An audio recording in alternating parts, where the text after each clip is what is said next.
Hi everyone, welcome to the lesson intro video for Unit 8, Lesson 6, Han Society and Achievements. You can pause to read the standards and objectives. As a reminder, the Silk Road was developed during the Han Dynasty and it was used to trade ideas and objects. China's social order was based on Confucian values.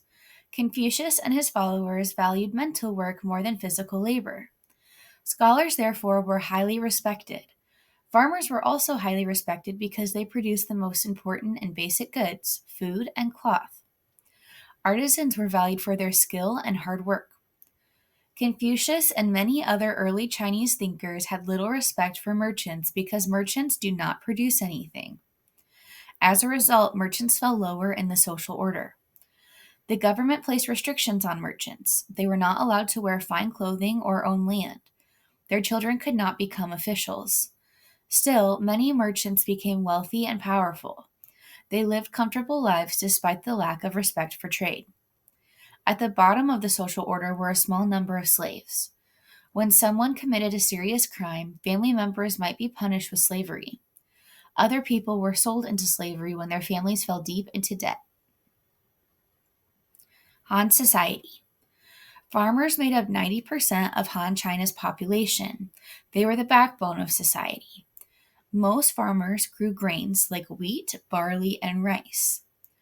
Women were also farmers who raised silkworms and raised them into silk and spun that silk into cloth.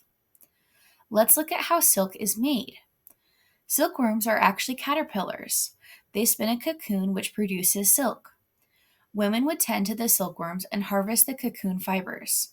They would spin them into thread and eventually turn that thread into cloth. Other industries like iron became important as well. Iron was used for tools and weapons. Salt was also mined for food preservation and seasoning. The emperor turned these into state-run monopolies. They used the money to fund the army and other projects. He worried that if merchants became too powerful, they would overthrow him. The traditional arts of China include painting, sculpture, and poetry. Han artists painted colorful murals, sculptors created beautiful works in stone, clay, and bronze, and poets wrote about the Chinese countryside. Two other traditional arts were garden design and calligraphy, the art of beautiful writing.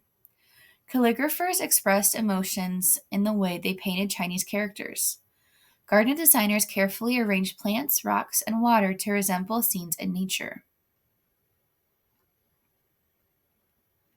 Perhaps the greatest craft of the Han period was lacquerware. Lacquer is a protective coating made from the sap of a special tree. Han artists brushed it onto wood or metal objects to create a hard finish. The process required many layers of lacquer and many hours of work. When color was added, the lacquerware seemed to glow. Other advancements included acupuncture, paper, the wheelbarrow, and the seismometer, which measures earthquakes.